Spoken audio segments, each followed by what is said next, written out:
বিসমিল্লাহির রহমানির রহিম।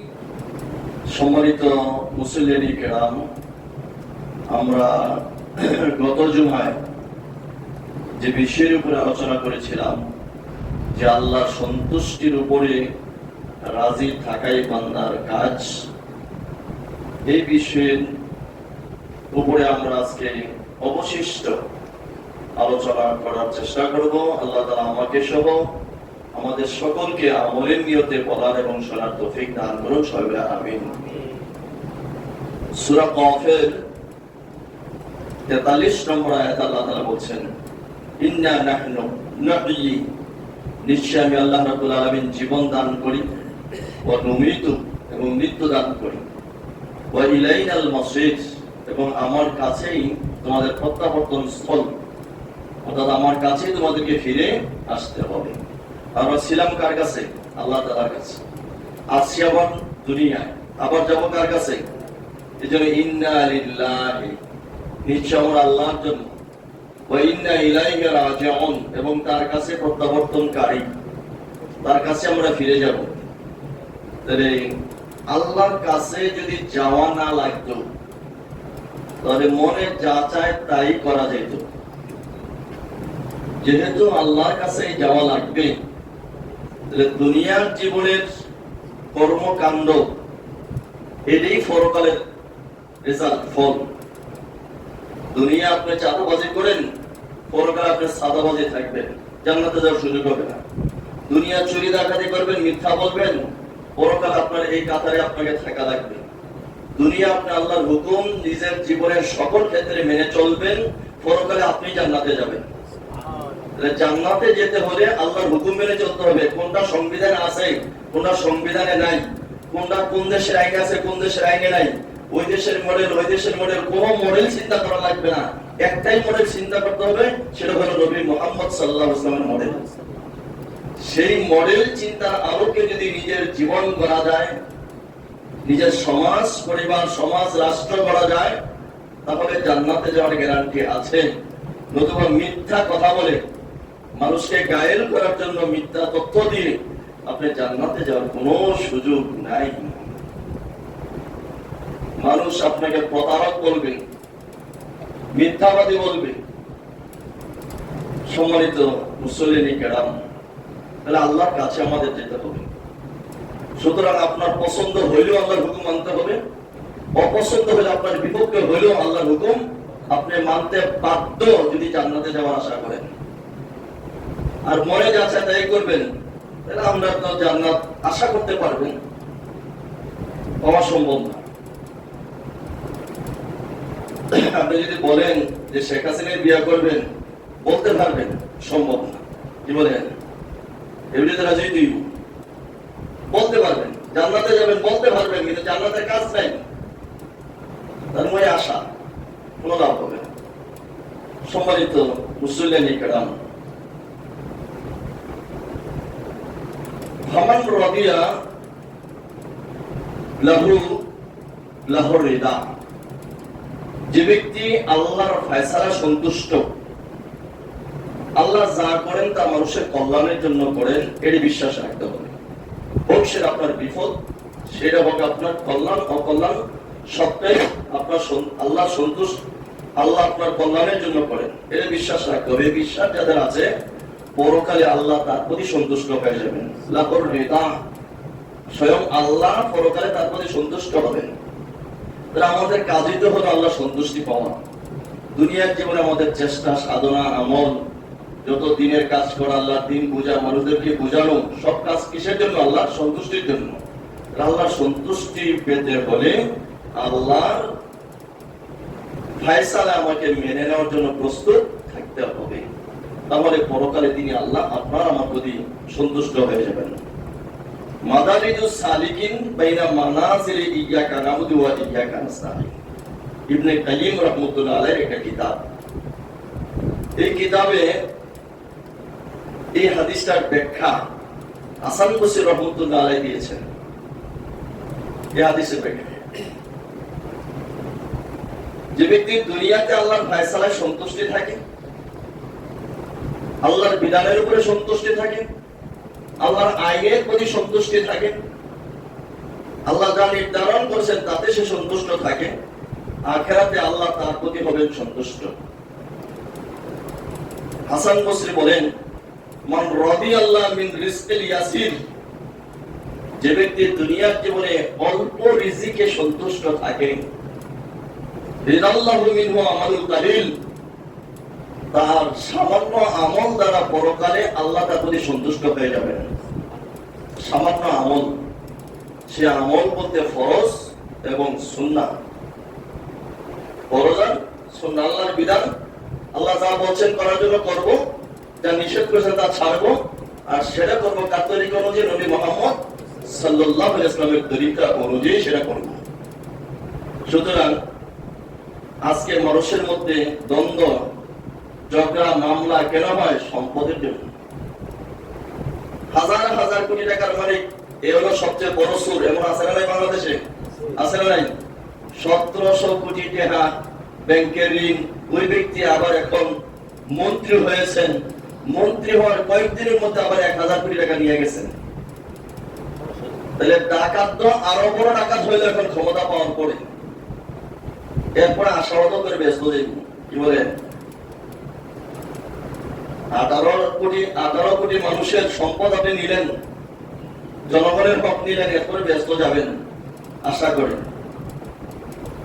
সম্মানিত মুসলিম কিরাম, এই সম্পদের জন্য আজকে আমরা যে দেখতে পাই, ইসলামী ব্যাংক শুধু বাংলাদেশ নয়, এশিয়া মহাদেশের শ্রেষ্ঠ ব্যাংক, এশিয়া মহাদেশের মধ্যে শ্রেষ্ঠ ব্যাংক হিসেবে কয়েকবার পুরস্কার পেয়েছেন। আজকে সেই ব্যাংক 17 বছরে হাসিনা যা করতে পারে নাই, কিন্তু বর্তমান সরকার পুলিশ দিয়ে সেই ব্যাংকের এমডি চেয়ারম্যানকে পদত্যাগ করাইয়া আবার নতুন লোক, যে সুরের ব্যাংক খাইলো ওই সুরের লোক আমার ব্যাংকের মধ্যে ঢুকাইলো। কেন এত লোক, এত লালসা কেন? সম্পদ খাওয়ার জন্য। কিসের জন্য? সম্পদ খাওয়ার জন্য, চুরি করার জন্য, ডাকাতি করার জন্য। যেই লোক আপনার 5 আগস্টের পরে ফলাইয়া গেল বাংলাদেশ ব্যাংক থেকে পয়সা দাও, সেই লোকের একটা আবার ইসলাম ব্যাংকে ঢুকেছে। তাহলে ফলাইয়া ব্যক্তিতে আবার আসে, কাজ কি ভালো করবে না খারাপ করবে? এত দরদ কেন আপনাদের ইসলাম ব্যাংকের জন্য? অন্য ব্যাংকে বসান না কেন? দেশের অর্থনীতি ক্ষতি হলে, ইসলাম ব্যাংকের ক্ষতি হলে দেশের অর্থনীতি ক্ষতি হবে। আর ইসলাম ব্যাংক যদি বাংলাদেশের সমস্যা, কোন ব্যাংক বাংলাদেশে থাকবে না, সব নষ্ট এমনি হয়ে যাবে। সুতরাং এই ভুল তথ্য সংসদে পেশ করছেন, যেখানে বাংলাদেশ জামাত ইসলামীর মুরাদনগর থানার 26 বছরের আমির জনাব মনসুর মিয়া 69 সালে জেল কাছে লোকটা, এই লোকের ওনার ছেলের চাকরি হয় না ইসলামী ব্যাংকে, উনি বেসরকারি একটা ব্যাংকে চাকরি করেন। আর ওই ব্যাংকের লোককে আপনি বলতেছেন যে জামাতের লোক ঢুকাই দিছে। যোগ্যতা থাকলে আপনি আসেন চাকরি করার জন্য, সেই যোগ্যতা আপনাদের নাই। ইন্টারভিউতে পাস করে চাকরি করবে, সেই যোগ্যতা তো নাই, যার কারণে জোরে দখল করার চেষ্টা। এগুলো ভালো কাজ নয়। আপনার 100 দিনে, সরকারের 100 দিনে 600 খুন বাংলাদেশে। কত? 600 খুন 100 দিনে। ডেলি কটা করে? 6টা। ডেলি কটা করে? 100 দিনে 600 ডেলি কটা? 6টা যদি হয়, তাহলে এই সরকারের পতন হয় না, এই সরকারের এই দলের আপনার নিবন্ধন বাতিল হয় না। কিন্তু আদ্দিন হসপিটাল, যেখানে 200 টাকা দিয়ে কাজ করলে সারা জীবন আপনি চিকিৎসা করতে পারবেন, হাজার হাজার কর্মচারী সেখানে চাকরি করতেছেন। সেটা মেডিকেল কলেজ, সেখানে ছাত্ররা লেখাপড়া করতেছে। নার্সিং কলেজ, সেখানে ছাত্রছাত্রীরা লেখাপড়া করতেছে। হাজার হাজার আপনার চিকিৎসা, আপনার রোগী সেখানে আছেন। 6 জন বাচ্চা মারা গেছে। এটার জন্য যে অপরাধী, আমরা দুঃখিত যে মারা গেছে। 6 জন যে মারা গেল শিশু, মারা যাওয়ার পর যারা অপরাধী তাদের বিচার করা হোক। এদের জন্য হসপিটাল তো বন্ধ হইতে পারে না। আজকে কেন আপনি পুলিশ দিয়ে সেটা হসপিটাল বন্ধ করাইলেন? কেন? এটা কি ভালো কাজ? এবার একটা হসপিটাল করে দেখান না আপনি পারলে। আপনাদের ছেলে মেয়েদের এমপি মন্ত্রীদের ছেলে মেয়েদের চিকিৎসা হয় বিদেশে, তারা নিজেরা চলে যায় বিদেশে। আর এত সহজ গরিবের হাসপাতাল যেটাকে বলা হয় আদ্দিন হসপিটাল, সে 8 দিন হসপিটালে এত নজর আপনাদের কেন পড়লো সেখানে? সেটাকে বন্ধ করার জন্য? নিজের হাসপাতাল তৈরি করতে পারবেন না, সরকারি হাসপাতালগুলো টাকা চুরি করে খাবেন, সেখানে জনগণ সেবা পাবে না। আর সে জায়গার মধ্যে গরিবের হসপিটাল নামে পরিচিত সে হসপিটালে 6 জন মারা গেছে, তাদের তদন্ত করে তাদের বিচার করা হোক দোষীদের, কিন্তু এই জন্য হসপিটাল বন্ধ করে দিবেন? এটা কোন দেশের কোন আইন আপনার? এমন হইলে তো সরকারের পতন হওয়ার আগে জরুরি ছিল। 100 দিনের 600 খুন, তাহলে পতন আরো আগে হওয়া, এই আইনেই আরো পতন হওয়া দরকার ছিল আরো আগে। এই কথাগুলো বলবে কি? সম্মানিত মুসলিম কেরাম, শুধু আমাদেরকে চুপ করে থাকলেই হবে না। দেশ কোন দিকে যাচ্ছে, কোন অবস্থা যাচ্ছে, সেগুলো আমাদের খেয়াল করতে হবে। এভাবে যদি চলতে থাকে, হাসিনা 15 বছরে যা করতে পারে নাই, 2-3 বছরের চেয়ে বেশি হয়ে যাবে দেশের গতি। ইবনে কাইয়িম রাহমাতুল্লাহ আলাইহি যে হাসান বসরি রাহমাতুল্লাহ আলাইহি যেটা বলেছেন, মুসনাদ আহমদের মধ্যে হাদিস আছে, আন সাইদ বিন সাবিত রাদিয়াল্লাহু তাআলা আনহু قال ان النبي صلى الله عليه وسلم علمه الدعاء। সাইদ বিন সাবিত রাদিয়াল্লাহু তাআলা আনহু বলেন যে আল্লাহর নবী সাল্লাল্লাহু আলাইহি ওয়াসাল্লাম আমাকে একটা দোয়া শিক্ষা দিয়েছেন। কি দিয়েছেন? দোয়া শিক্ষা দিয়েছেন। সাইদ বিন সাবিত বলেন ওয়া আমারাহু আইয়াতা আহাদাহু, এবং আমাকে নির্দেশ দিয়েছেন সাইদ বিন সাবিত এই দোয়াটা বেশি বেশি পড়বা। ওই আদাহু বিহি আহলাহু, তোমার পরিবারের সদস্যদেরকে বলবা বেশি বেশি পড়ার জন্য। এটা দোয়া। সে দোয়াটা কি?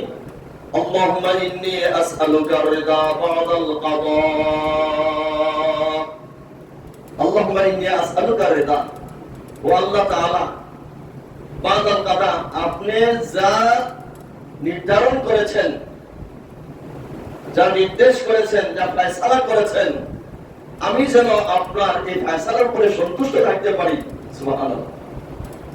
আপনার সন্তুষ্টি যা নির্ধারণ করেছেন, এটার উপরে যেন আমি সন্তুষ্ট থাকতে পারি, এটা আপনার কাছে চাই। সুবহানাল্লাহ। তাহলে সাইদ বিন সাবিতকে শিখালেন আল্লাহ রাসূল দোয়াটা, আবার বলেন বেশি বেশি পড়বা, পরিবারের সদস্যদেরকে দোয়া পড়াইবা, বেশি বেশি পড়তে বলবা তাদেরকে। আবার খেয়াল করেন, আল্লাহুম্মা ইন্নী আসআলুকা রিদা, আল্লাহ তোমার কাছে তোমার সন্তুষ্টি চাই, বাদাল কাদা, যে আপনি যা আমার উপরে নির্ধারণ করেছেন এটার উপরে যেন আমি সন্তুষ্ট থাকতে পারি। কারণ আপনি সন্তুষ্ট হয়েছেন বিদায় তো আমার জন্য নির্ধারণ করেছেন, তাহলে আমি যেন সন্তুষ্ট থাকতে পারি, আল্লাহ এটা আপনার কাছে চাই। সম্মানিত আমার ভাইরা, এই যে আল্লাহ সন্তুষ্টের উপরে থাকলে ইব্রাহিম আলাইহিস সালামের উপর কি অবস্থা হয়েছিল? আগুনে যখন ফালালেন, তখন আসমান জমিনের ফেরেশতারা এসে ওনার কাছে বলতে লাগলেন, আপনি যদি বলেন আমরা আপনাকে সাহায্য করব, আগুন ফালানো থেকে আপনাকে আমরা রক্ষা করব। উনি তখন বুখারীতে হাদিস আব্দুল্লাহ ইবনে আব্বাস রাদিয়াল্লাহু তাআলা আনহু থেকে, তখন ফাআলকুহু ফিল জাহিম, নমরুদ এবং তার সভাসদ সবাই যখন সিদ্ধান্ত নিল ইব্রাহিমকে আগুনে ফেলে দাও, আগুনে পড়ে ভস্ম করে দাও, তখন ইব্রাহিম আলাইহিস সালাম বলেন কানা আখিরু কাওলি ইব্রাহিম, ইব্রাহিম আলাইহিস সালামের শেষ কথা ছিল হিনা উলকিয়া ফিন নার, যখন তাকে আগুনে নিক্ষেপ করা হয়, সর্বশেষ ওনার মুখের কথা ছিল হাসবি আল্লাহ, আমার আল্লাহই আমার জন্য যথেষ্ট। সুবহানাল্লাহ। এই সত্য যথেষ্ট। আমার আল্লাহ ফেরেশতাদের যখন প্রস্তাব দিলেন, তখন বলছেন যে আমার আল্লাহর ফয়সালা কি? আল্লাহর ফয়সালাটা হলো আগুনে পড়ে যাওয়া, আগুনে পড়ে যাওয়া। তাহলে আমার হাসবি আল্লাহ, আগুনে পড়ে যাওয়া যদি আমার আল্লাহ সন্তুষ্ট হয়, তাহলে আমার আল্লাহ আমার জন্য যথেষ্ট। এই জন্য সাহাবায়ে কেরাম রিদওয়ানুল্লাহি তাআলা আলাইহিম আজমাইন, স্বয়ং মুহাম্মদ সাল্লাল্লাহু আলাইহি ওয়াসাল্লাম হাদিসে আছে যে যখনই কোনো বিপদ মুসিবত আসতো, তখন তারা বলতেন হাসবুনাল্লাহু নি'মাল ওয়াকিল, আমার আল্লাহ আমার জন্য যথেষ্ট, তিনি অভিভাবক হিসাবে উত্তম অভিভাবক, কতই উত্তম অভিভাবক। তাহলে বিপদ মুসিবতে কি হাসবি আল্লাহ বা হাসবুনাল্লাহু নি'মাল ওয়াকিল, এটা কোরআনের একটা আয়াত। তাহলে হাসবি আল্লাহ বা হাসবুনাল্লাহ এটা আমরা বেশি বেশি করব বিপদ মুসিবতের সময়। তাহলে আল্লাহর সাহায্য আসবে। যখন ইব্রাহিম আলাইহিস সালাম আল্লাহ এই ফয়সালা সন্তুষ্ট হয়ে গেলেন, স্বয়ং আল্লাহ তাআলা আগুনকে বলে দিলেন, কুলনা ইয়া নারু কুনি বারদাও ওয়া সালামান আলা ইব্রাহিম, হে আগুন আমার ইব্রাহিমের উপরে কি হয়ে যাও, শান্তিময় হয়ে যাও, আরামদায়ক হয়ে যাও। বেশি ঠান্ডাও না যেন ঠান্ডা লেগে যায়, আবার বেশি গরমও না যাতে আবার কষ্ট পায়, দুইটার মাঝামাঝি অবস্থা শান্তিদায়ক হয়ে যাও। আগুনের মধ্যে পড়ে আছে ঠিক, কিন্তু আগুন একটা পশম ওনাকে পোড়াইতে পারে নাই। সুবহানাল্লাহ, কে রক্ষা করেছেন? আল্লাহ। এজন্য আল্লাহ তাআলা বলেছেন মুহাম্মদ সাল্লাল্লাহু আলাইহি ওয়াসাল্লামের উপর যখন বিপদ মুসিবত, নিজের এলাকায় থাকতে পারে না, তাইফে আমেরিকা যেখানে যায় সেখানে সমস্যা, তখন ইয়া আইয়ুহান নাবিয়্যু, ও নবী, আল্লাহ ডাক দিয়ে বলেন, হে নবী, হাসবুকাল্লাহ, আপনার আল্লাহই আপনার জন্য যথেষ্ট। সুবহানাল্লাহ, কে যথেষ্ট? হাসবুকাল্লাহ, আপনার আল্লাহই সন্তুষ্ট, যথেষ্ট। সম্মানিত মুসলিম কিরাম, ইব্রাহিম আলাইহিস সালামের কথা আমরা গত জুমায় বলেছি, ওনার ছেলের কথাও বলেছি, ওনার স্ত্রীর আল্লাহ ফয়সালার উপর যে সন্তুষ্ট সে কথা আমরা বলেছি। তাহলে ইব্রাহিম আলাইহিস সালামও সন্তুষ্ট, কত পরীক্ষা। ছোট বাচ্চা, তারও কি পরীক্ষা, নিজের স্ত্রী হাজেরা, তারও কি পরীক্ষা।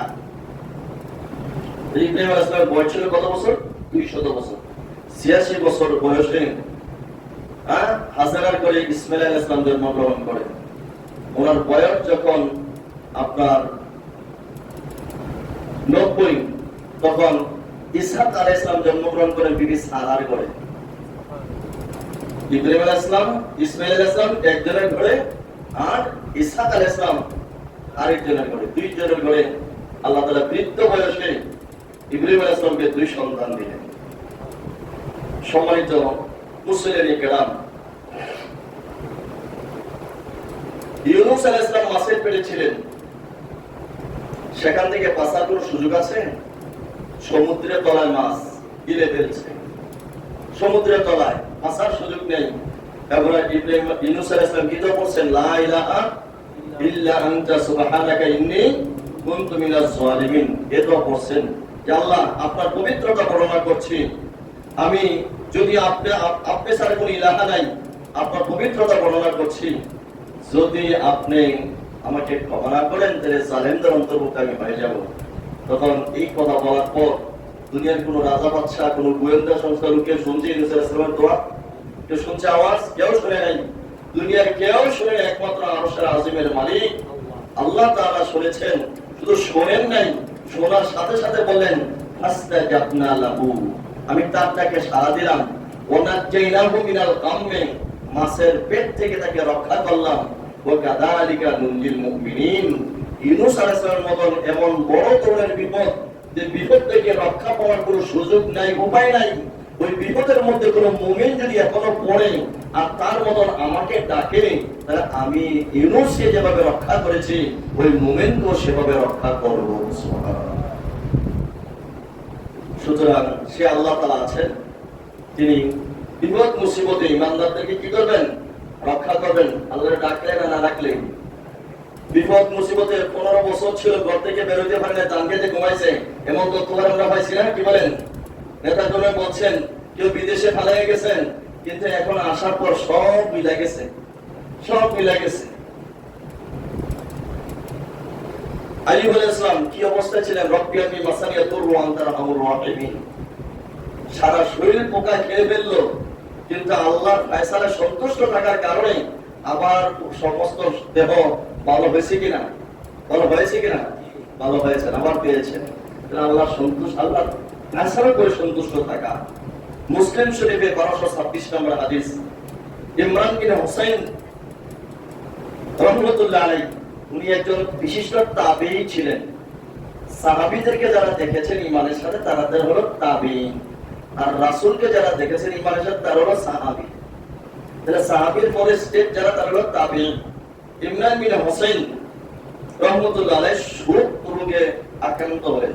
কি রোগ? কি রোগ? কথা বলেন, কি রোগ? শত্রু, মানে পানি। রোগের মধ্যে থাকে রক্ত, ওনাটা কি পানি, সারা শরীর ফুলে গেছে। কেমন রোগ যে উঠতে পারে না, বসতে পারে না, শোয়া অবস্থায়।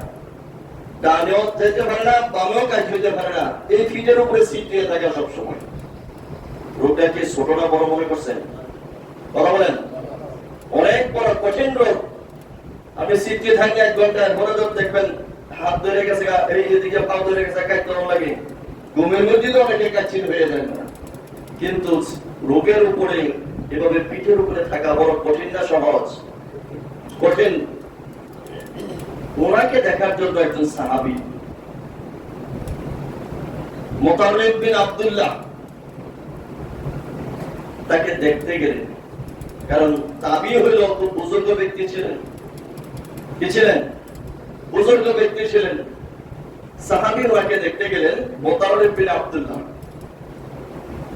দেখতে গিয়ে ওনাকে দেখে উনি কাঁদা শুরু করলেন। যিনি দেখতে গেছেন উনি কাঁদতেছেন রোগী দেখে। এখন রোগীর নাম কি? ইমরান বিন হোসেন। ইমরান বিন হোসেন ওনাকে বলতেছেন, ইয়া মুতাররিফ বিন আব্দুল্লাহ লিমা তাবকি, এ তুমি কাঁদো কেন? আল্লাহু আকবার। অথচ কাঁদার কথা কেন? রোগী ওনার দিকে কাঁদনের কথা উল্টা। তিনি দেখতে গেলেন সাহাবী কাঁদতেছেন, রোগী বলতেছেন, ইয়া মুতাররিফ লিমা তাবকি, মুতাররিফ তুমি কেন কাঁদো? মুতাররিফ জবাবে বললেন যে আমি আপনার এই কঠিন অবস্থা দেখে নিজে স্থির থাকতে পারতেছি না, এই জন্য আমি কাঁদতেছি। আপনার মতন এমন ভালো একজন লোক বছরের পর বছর এভাবে চিত দিয়ে শুয়ে আছেন, ডানে বামে কাজ হইতে পারতেছেন না, এই কঠিন অবস্থা থেকে দেখে আমি মুতাররিফ কাঁদতেছি। ইমরান বিন হোসেন রোগী উনি বলতেছেন, ইয়া মুতাররিফ লা তাবকি, কাঁদিও না। সুবহানাল্লাহ বলেন, কাঁদিও না। কেন? মুতাররিফ বিন আব্দুল্লাহ বলছেন, কেন? বলো কি, কাঁদবো না কেন? রোগী বলতেছেন, ইমরান বিন হোসেন, ফাইন্না হাব্বাহু ইলাইয়া, আমার আল্লাহ আমাকে এই অবস্থায় রেখে সন্তুষ্ট, সুতরাং আমি এই অবস্থায় থাকতে সন্তুষ্ট। সুবহানাল্লাহ। আমার আল্লাহ তো আমার দেখতেছেন, আমি যে পিঠের উপরে শুয়ে আছি, ডানে কাজ হতে পারি না, বামে কাজ হতে পারি না, এই বিছানার মধ্যে প্রস্রাব পায়খানা হচ্ছে, আমার আল্লাহ তো দেখতেছেন। তোমার আল্লাহ সন্তুষ্ট হয়েছেন বিদায় আমিও সন্তুষ্ট আমার আল্লাহ প্রতি। সুবহানাল্লাহ। এবার রোগী ইমরান বিন হোসেন রাহমাতুল্লাহ বলতেছেন, শোনো মুতাররিফ, আল্লাহ উখবিরুকা, আল্লাহ উখবিরুকা, আমি তোমাকে একটা সুসংবাদ জানাই। কি সংবাদ? সুসংবাদ জানাই। সত্য আছে একটা। সত্যটা কি? আমি যতদিন জীবিত থাকবো অতদিন এটা বলতে পারবে না কারণ আছে। আমার ইন্তেকালের পরে বলবা, আমি জীবিত থাকতে বলতে পারবা না। এই সত্য বললে একটা সুসংবাদ তোমাকে আমি জানাবো, সত্য পূরণ করলে। হ্যাঁ বলো, বলো কি সুসংবাদ? সাহাবীকে বলতেছেন ইমরান বিন হোসেন রাহমাতুল্লাহ আলাইহি, অসুস্থ রোগী যিনি শত্রু, উনি বলতেছেন সুসংবাদটা হলো এই। আর ইমরান বিন হোসেন আল্লাহ পাক তিনি বলেন, ইলাম ইয়া মুতাররিফ, এ মুতাররিফ জেনে রাখো, আন্নাহু কানা তুসাল্লিমুল মালাইকাতা আলাইয়া ইনদা রাসি ওয়া ইনদাল বাইতি ওয়া ইনদা বাবিল হাজর। শোনো মুতাররিফ, তুমি আমার অসুস্থতা অবস্থা দেখে কাঁদতেছো, আমি তো কাঁদি, আমি সন্তুষ্ট, কারণ আমার রব আমার প্রতি সন্তুষ্ট। আমার ঘরের মধ্যে আল্লাহর ফেরেশতারা দরজায় এসে আমাকে সালাম দেয় যখন রাত্র হয়। রাত্র যখন হয় ফেরেশতারা আমার দরজায় এসে সালাম দেয়, সালাম দিয়ে আমার অনুমতি দিয়ে আমার ঘরের ভিতরে ঢুকে আলাইয়া ইনদা রাসি, কেউ আমার মাথার কাছে বসে, ওয়াইনাল বাইতি, কেউ আমার দরজার কাছে, কেউ আমার পায়ের কাছে, এভাবে শরীরের বিভিন্ন জায়গায় বসে তারা আমার সেবা যত্ন করতে থাকে। সুবহানাল্লাহ। আমার সেবা যত্ন করে কারা? ফেরেশতারা রাত্রে বেলায় এসে আমার সালাম দেয়, দরজা দাঁড়িয়ে সালাম দিয়ে ভিতরে অনুমতি নিয়ে ঢুকে, ঢোকার পর আমার মাথার কাছে বসে, কেউ পায়ের কাছে, কেউ হাতের কাছে, বিভিন্ন জায়গায় বসে আমার সেবা যত্ন তারা করতে থাকে। সেবা যত্ন করতে করতে আলাম্মা আত্তাওয়াইতু ইসতামালতুল কায়িনাত, যখন আমার সেবা যত্ন শেষ হয়ে যায়, যাহাবা যালিকা, ওই ফেরেশতারা তখন চলে যায়। কি বলে যায়? ফালাম্মা বারিয়া কাল্লামাহু আলা ইলাম তখন তারা এই কথা বলে, হে মুতারিব তুমি শোনো, আল্লাহু আযা ইলাইয়া আল্লাযী কুনতু আতুম আলাইয়া ইয়া মুতারিব হাত্তা মুতা। মুতারিব শোনো, তারা আমার খেদমত করার পর যখন চলে যায় তখন আমাকে আমার সাথে মুসাফা করে এই কথা বলতে বলতে যায়, মুতারিব আজকের জন্য চলে গেলাম, ইব্রাহিম হোসেন আজকের জন্য চলে গেলাম, আবার দেখা হবে, আবার সালাম দিয়ে আমার থেকে তারা বিদায় নিয়ে যায়। মুতারিব সুবহানাল্লাহ। এইভাবে ফেরেশতারা আমার সেবা যত্ন করে রাত্রি বেলায়, কিন্তু আমি যতদিন জীবিত থাকি এই কথা কারো কাছে বলতে পারবে না। সম্মানিত আমার ভাই, মুতারিব বিন আব্দুল্লাহ, উনি আল্লাহর একজন রাসূলের একজন সাহাবী, আল্লাহ রাসূলের সাহাবী। তিনি এই কথা বলেছেন, কথাটা বানানো কথা নয়, কোনো কিচ্ছা কাহিনীও নয়, মুসলিম শরীফের 1226 নম্বর হাদিস। আল্লাহর ফয়সালার উপরে সন্তুষ্ট থাকলে আল্লাহর ফেরেশতাদেরও কি করায়? সেবা করায়। আল্লাহু আকবার। মনে হয় ঘটনাকে শুনছেন না কখনো, যে আল্লাহর ফেরেশতারা মানুষের সেবা যত্ন করে রাত্রিবেলা এসে আবার সালাম দিয়ে চলে যায়, মুসাফা করে। আল্লাহু আকবার। রব্বুল আলামিন জীবনের সকল ক্ষেত্রে তোমার ফয়সালায়, তোমার বিধানের উপরে সন্তুষ্ট থাকার তৌফিক আমাদের দান করো সবাই আমিন। তাহলে আল্লাহর ফয়সালা, আল্লাহর বিধান, রাসূলের তরিকা নিজের পক্ষ হলেও মানতে হবে, বিপক্ষ হলেও কি মানা লাগবে, যদি জান্নাতে যাওয়ার আশা করেন। আর জান্নাতে যাওয়ার আশা না থাকলে মনে যাচ্ছে তা করলে চলবে, মনে যাচ্ছে তা করলে চলবে। এটা মিথ্যা বলতে পারেন, চুরিও করতে পারেন, ডাকাতি করতে পারেন, কারণ যার কিনা গরু, আপনার গলার যে ছাগল গরুর দড়ি না থাকে, মালিক না থাকে, এটা যেমন হাড়ে আর খায়, এরকম যদি আপনি হন, তাহলে তো আপনার কোনো দোষ নেই, রাসূলের কোনো দোষ নেই। আপনার নিজের জায়গা নিজে তৈরি করে নিলেন। সম্মানিত মুসলিম কিরাম, আর রুজুউ ইলাল্লাহ, আল্লাহর দিকে ফিরে আসা আমাদের প্রয়োজন। কার দিকে ফিরে আসা? আল্লাহর দিকে ফিরে আসা দরকার। কোন দিকে দৌড়াচ্ছে, কোন দিকে যাচ্ছে? আল্লাহ তাআলা বলেন, ইয়া আইয়ুহান নাস মা গাররাকা বিরাব্বিকাল কারীম। কোন জিনিস তোমাকে ধোঁকায় ফেলে দিল তোমার রবের হুকুম পালন করতে? কোন জিনিস তোমাকে ধোঁকায় ফেলাইল? কিসের ধোঁকায় পড়ে আছো তুমি? তোমার রবের দিকে কেন ফিরে আসো না? যাবে তো রবের কাছে, যাওয়াই তো লাগবে, তখন কি নিয়ে যাবে এই চিন্তাটা করো। আল্লাহর কাছে যাব, কখন যাব হিসাব নাই, যে কোনো মুহূর্তে যাওয়া লাগতে পারে, আমার রূহ বের হয়ে যেতে পারে। এই চিন্তা যদি থাকতো তাহলে কি মিথ্যা কথা মানুষের মুখ দিয়ে আসতো? চুরি ডাকাতি হতো, ব্যাংক দখল হতো টাকার জন্য, সম্পদে বাড়ানোর জন্য, হসপিটাল বন্ধ করতে, মানুষের চিকিৎসা বন্ধ করার জন্য।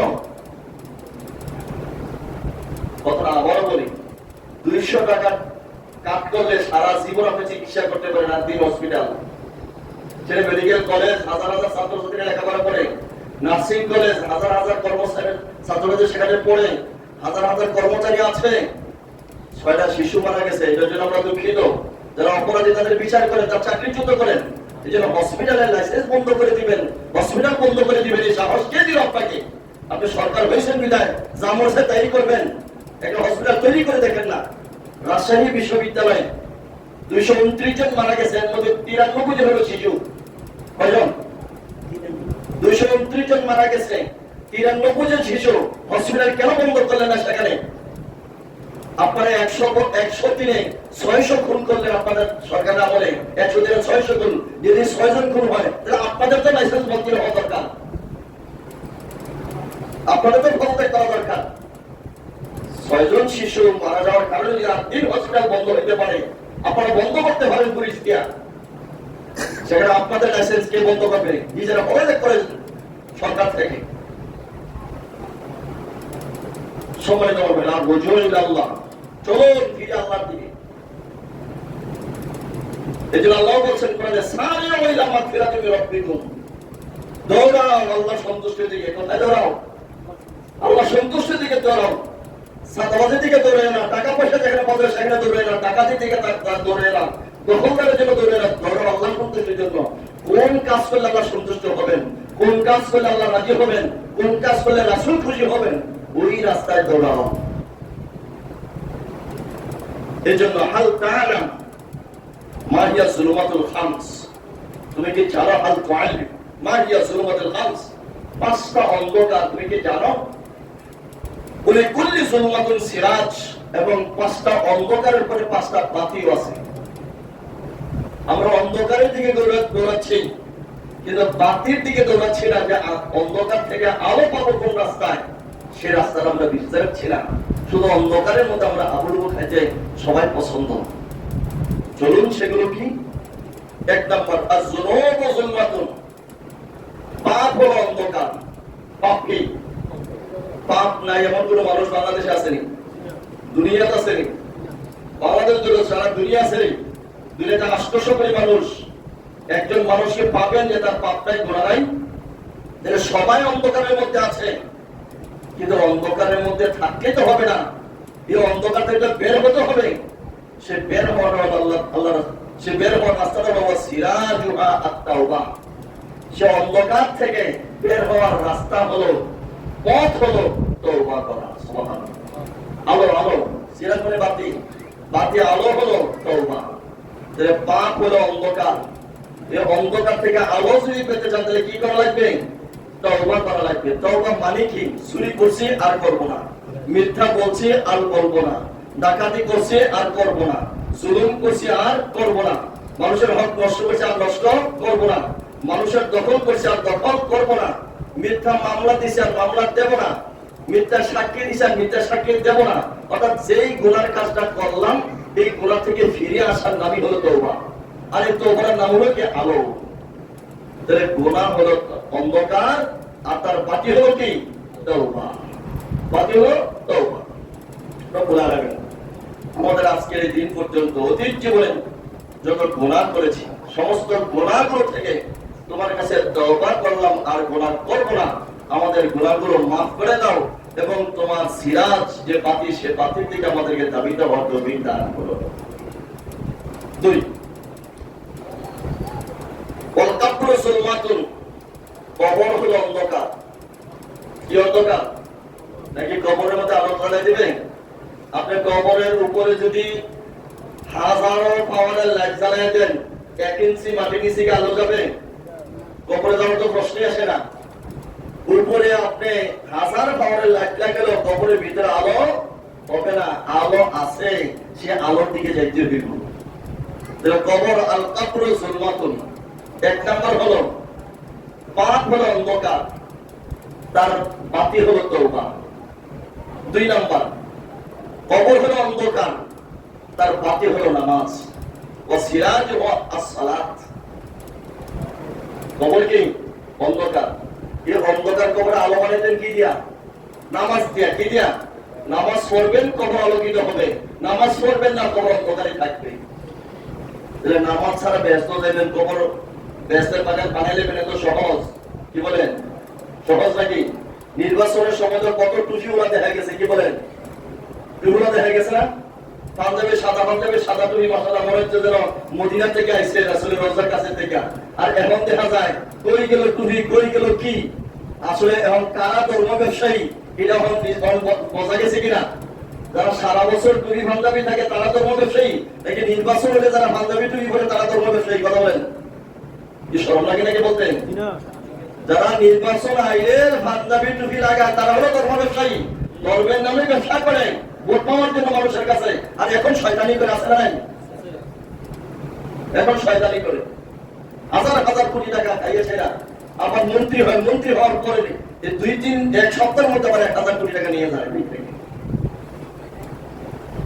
1 নম্বর হলো যুনুবু যুলমাতুন, পাপ হলো অন্ধকার, তার বাতি হলো ওয়া সিরাজুহা আত-তাওবা, তওবা হলো তার বাতি। তাহলে গুনাহ থেকে আলোর দিক পাইতে হলে কি করতে হবে? তওবা করা লাগবে।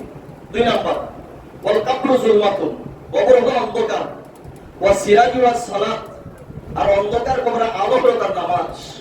কবরে আলো কি? নামাজ। নামাজ পড়বেন, কবরে আলো হবে। নামাজ পড়বেন না, কবর অন্ধকারই থাকবে। 3 ওয়াল মিজানু যুলমাত, মিজান আল্লাহ, এটা হলো অন্ধকার। ওয়া সিরাজুহু লা ইলাহা ইল্লাল্লাহ, আর তার বাতি হলো আল্লাহ। যখন আপনি আলোকিত করতে চান, বাতি লাগাতে চান, তাহলে বাতি কি আগুন ধরে জ্বলবে? এই আগুনে বাতি জ্বলবে না। তাহলে মিজান হলো অন্ধকার, আর তার বাতি হলো লা ইলাহা ইল্লাল্লাহ। লা ইলাহা মানে কি? আল্লাহ ছাড়া কোনো, আমরা মনে করি লা ইলাহা ইল্লাল্লাহ বলে ঢুকেছে বড় দরজা, ঠিক না ভাই? লা ইলাহা ইল্লাল্লাহ আমরা বুঝি এতটুকুই, কিন্তু মক্কা মদিনার লোকের লা ইলাহা ইল্লাল্লাহর তথ্য বুঝছে। লা ইলাহা ইল্লাল্লাহ বললে রাসূলের মক্কা থেকে মদিনায় পাঠাইছে। লা ইলাহা ইল্লাল্লাহ বলার কারণে তায়েফের বাড়ি খাইছেন। লা ইলাহা ইল্লাল্লাহ বলার কারণে মুহাম্মদ সাল্লাল্লাহু আলাইহি ওয়াসাল্লাম উহুদে দাঙ্গার মহড় শহীদ হয়েছে।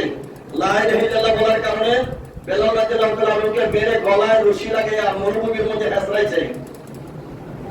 লা ইলাহা মানে হলো আল্লাহর আইন ছাড়া কারো আইন মানি না, আল্লাহর বিধান ছাড়া কারো বিধান মানি না, আল্লাহ ছাড়া কোনো ইলাহা নাই, কোনো আইনদাতা নাই, আইন প্রণয়নকারী নাই। আল্লাহর আইন প্রণয়ন করে আল্লাহর আইনটা বাস্তবায়ন আমি চাই, সেটা আমার দুনিয়ার জীবনে বাস্তবায়িত হবে। আল্লাহর আইন কোন ব্যক্তি, কোন মানুষের, কোন দলের আইন পালন করা কোন মুসলমানের জন্য জায়েজ নয়, সম্পূর্ণ হারাম। সম্পূর্ণ কি হারাম? এবং শিরক। আল্লাহর আইনের বিরুদ্ধে কোন আইন করে নাকি শিরক। আর এই শিরক যে করবে সে জান্নাতে যাওয়ার কোনো গ্যারান্টি তার নাই। সুতরাং শিরকের বিষয়ে আমরা দৌড়াচ্ছি, আল্লাহর আইনের দিকে আমরা নেই। সম্মানিত ভাইরা, তাহলে 3 নম্বর বলে মিজান ও জুলমাতুন। মিজান হলো অন্ধকার, ও সিরাজুহু লা ইলাহা ইল্লাল্লাহ, তার বাকি হলো কি লা ইলাহা। যত করে হাজারো পাওয়ারে লাইট জ্বালাবেন আলো হবে না। কি বলতে হবে? লা ইলাহা ইল্লাল্লাহ। কবর হলো অন্ধকার, হাজার পাওয়ারে লাইট কবরের উপরে জ্বালালেও কাজ হবে না। সে কবরের লাইট কি? সে কবরের আলো কি? নামাজ। as-সালাতু ওয়া সিরাজু as-সালাত, নামাজ পড়েন কবর আলোকিত হয়ে যাবে। 4 নম্বর ওয়া সিরাতু যুলমাতুন, ফুলছিরাত। শুনছেন না? আগে ইসলামী যে এই গজল শুনছেন না, জাহান্নামের আগুন আল্লাহ, হ্যাঁ, এই যে হীরার চেয়েও দার, সুরের চেয়েও শিকড় হবে, হীরার চেয়েও দার, কেমনি হবো মিজানের দর পার, এইভাবে সঙ্গীত শুনছেন আপনারা? আগে শুনছেন করুন ছড়ে সেই গজল গাওয়া হইতো, সেই সিরাত, ফুলছিরাত। সারাই বেহেশতে যাবে, ফুলছিরাতে পুরো পার হয়ে তার যাওয়া লাগবে। এটা পার বাঁচার উপায় নেই। নিচে জাহান্নাম, উপরে ফুল। এই ফুল ফুল কিন্তু আপনি নিজের ইচ্ছা সরকার দেন না, উল্টো সুইচ আল্লাহ তাআলা দেবে।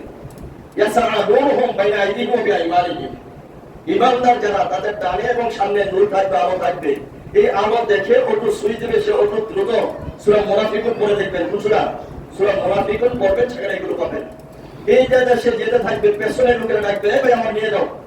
আমিও থামতে পারতেছি না, এক সমাজে বসবাস করছি, এক গ্রামে ছিলাম, এক মসজিদে নামাজ পড়ছি, আমার লয়ে যাও না। তবে আমি তো থামতে পারি না, আমি যেখান থেকে নূর নিয়ে আসছি তুমি সেখানে যাও। পরে সেখানে ওয়াল পড়ে যাবে, আলো অন্ধকারের মধ্যে পড়ে থাকবে সে।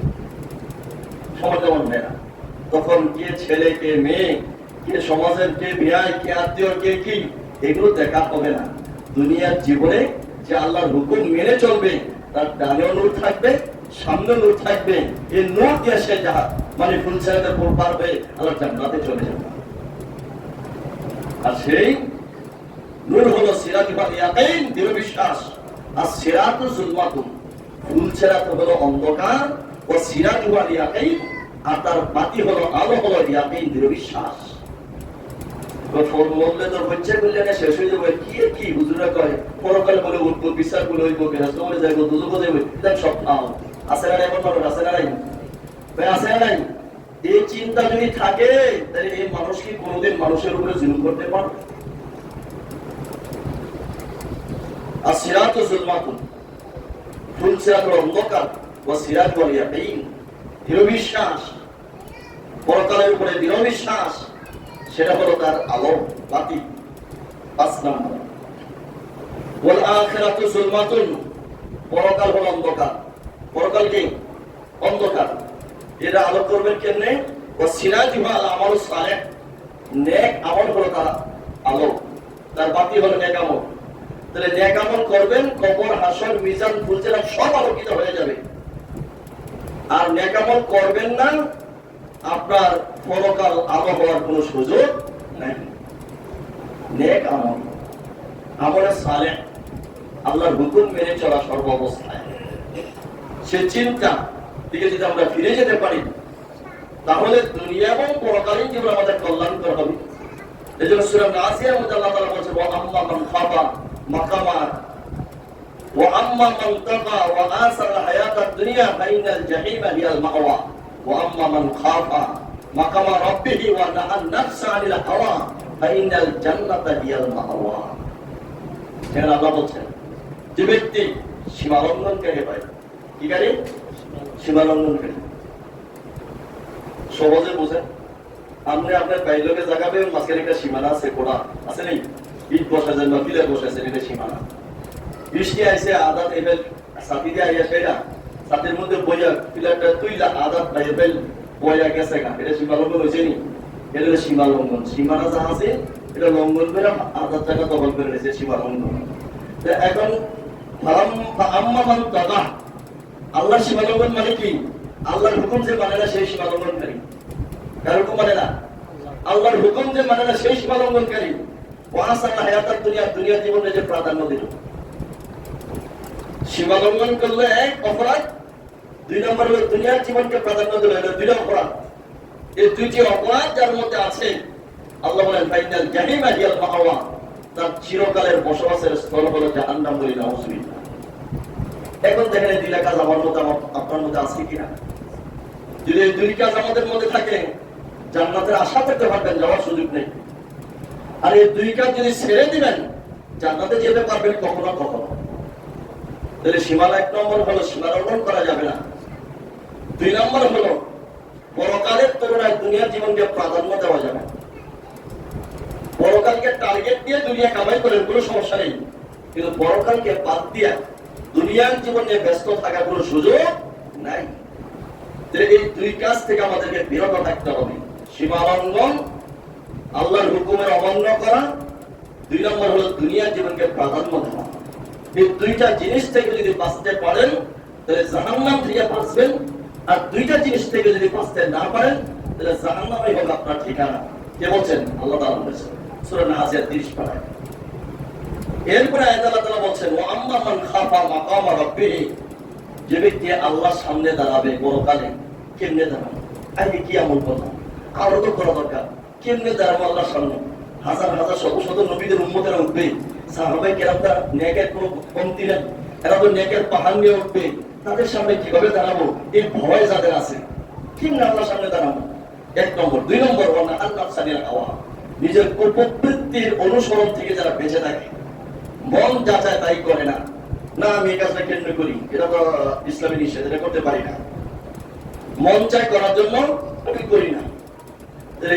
এখানেও দুইটা কাজ, জাহান্নামে যাওয়ারও দুই কাজ, জান্নাতে যাওয়ারও কি দুই কাজ। জাহান্নামে যাওয়ার দুই কাজ হলো সীমা লঙ্ঘন করা, দুনিয়া জীবনকে প্রাধান্য দেওয়া, জাহান্নামে যাওয়ার কারণ। আর জান্নাতে যাওয়ার কারণ হলো আল্লাহর সামনে আপনি কেমনে দাঁড়ানো, এরকম ভয় থাকে সবসময়। দুই নম্বর, কুপ্রবৃত্তি থেকে নিজের নফসকে বাঁচিয়ে রাখে।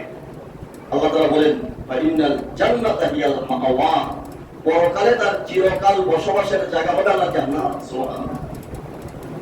রব্বুল আলামিন জাহান্নামের দুইটি কারণ থেকে তুমি আমাদেরকে রক্ষা করো। আর জান্নাতে যাওয়ার যে দুইটি কারণ তোমার কোরআনে তুমি উল্লেখ করেছো সূরা নাজিয়াতে, এই দুইটি কাজ করার তৌফিক আমাদের দান করো। তোমার ভয় যেন সবসময় আমাদের ভিতরে থাকে, আর নফসের কুপ্রবৃত্তি থেকে যেন আমরা বেঁচে থাকতে পারি। রব্বুল আলামিন সেই তৌফিক তোমার কাছে আমরা চাই। সবাই বলি আমিন। সম্মানিত মুসলিম কিরাম, তাহলে আমরা গত জুমার অবশিষ্ট আলোচনা আর আজকে আর রুজু ইলাল্লাহ, আল্লাহর দিকে ফিরে আসা, পাঁচটা অন্ধকার, আর অন্ধকার থেকে আলো কি, অন্ধকার, এই অন্ধকার থেকে আলো পাবো কিভাবে, পাঁচটি, সেই কারণগুলো আমরা উল্লেখ করেছি। এবং জান্নাতে যাওয়ার দুইটি কারণ, জাহান্নামে যাওয়ার দুইটি কারণ, সেগুলো আমরা আলোচনা করেছি। আল্লাহ তাআলা আমাদের সকলকে জান্নাতের উপযুক্ত বান্দাবান্দি হিসাবে দুনিয়া জীবনযাপন করার তৌফিক দান করুন। জাহান্নামের কঠিন আযাব, কঠিন আযাব জাহান্নাম। ভাই আজকে শুক্রবারে মসজিদে আছেন, উপরে ফের আছেন, কিন্তু 9 কোটি 30 লক্ষ মাইল দূর থেকে সূর্যের আলো আসছে, উপরে টিন, ইটের নিচে আছে আপনার দরজার কাঠ, এরপরে আছে ফ্যান, তারপরে তো শরীর ভিজে যায়। আপনাদের ভিজে কিনা জানি না, আমার মাথা থেকে পা পর্যন্ত পানি পড়তেছে, পায়ের তলার পানি এসে গেছে। এই ছায়ার মধ্যে বসে, ফ্যানের তলে বসে যদি এই অবস্থা হয়, তাহলে 14 মাসের রোদের মধ্যে দাঁড়ালে কি অবস্থা হবে? আর সূর্যটা যখন মাথার কাছে আধা দুপুরে যখন চলে আসবে, তখন কি অবস্থা হবে? তখন কোনো গাছগাছালি থাকবে না, নদী নালা খালবিল থাকবে না, নদ গজা কিছুই থাকবে না, সব তামার মতন সমতল হয়ে যাবে। সেদিন তাপটা কি বেশি লাগবে না কম লাগবে? আরো বেশি লাগবে। সূর্য 9 কোটি 30 লক্ষ দূরে নয়, আজাদ মাথার উপরে চলে আসবে। সেদিন অবস্থা কত কঠিন, ভয়াবহ অবস্থা হবে। সেদিন হিসাবের জন্য দাঁড়িয়ে থাকতে হবে 50,000 বছর। কয় বছর? 50,000 বছর দাঁড়িয়ে থাকতে হবে হিসাবের জন্য। এরপরে রেজাল্ট পাইয়া যেখানে যাওয়া যাবে, জান্নাত জাহান্নাম যেখানে হয়। সে জাহান্নামের তো আগুন, জাহান্নাম মানেই আগুন, বিভিন্ন ধরনের শাস্তি সেখানে আছে। সেখানে একটা জায়গার নাম হলো জুব্বুল হুজুন। জাহান্নামের একটা জায়গার নাম কি? জুব্বুল হুজুন। এই জুব্বুল হুজুন এরও আগুন, জাহান্নাম এরও কি আগুন। জাহান্নামের আগুনে ডেইলি 400 বার আল্লাহর কাছে পানা চায় জুব্বুল হুজুন থেকে বাঁচার জন্য। আল্লাহু আকবার। চিন্তা করেন তো ভাই, আগুন, ওই আগুনটা থেকে পানা চায়, বাঁচতে চায়, আল্লাহ জুব্বুল হুজুন থেকে আমার বাঁচা, ওখানে নিও না। যে আগুনে জ্বালায় যে সবকিছু শেষ, এই আগুনে জুব্বুল হুজুন থেকে পানা চাইতে, ওই আগুনের পাওয়ার কত? ওই আগুনের পাওয়ার কত? রব্বুল আলামিন জাহান্নাম থেকে তো আমরা পানা চাই, জুব্বুল হুজুন থেকে তোমার কাছে আমরা পানা চাই। আল্লাহ আমরা, আমাদের ছেলে মেয়ে, আমাদের স্ত্রী পুত্র, আমাদের আপনজন, আব্বা আম্মা, দাদা দাদি, আপনজন যারা আছে, তাদেরকেও জাহান্নামের আগুন থেকে তুমি রক্ষা করো। আল্লাহুম্মা ইন্নী আউযু বিকা মিন আযাবিন নার ওয়া আউযু বিকা মিন ফিতনাতিদ দাজ্জাল ওয়া আউযু বিকা মিন আযাবিল কবর ওয়া আউযু বিকা মিন ফিতনাতিদ দুনিয়া ওয়া আযাবিল আখিরাহ। যারা 2027 সালে ক্লক টাওয়ার এ থেকে পবিত্র হজ পালন করতে ইচ্ছুক, তারা নিচে দেওয়া নাম্বারে যোগাযোগ করুন। Mobile number 016725478878।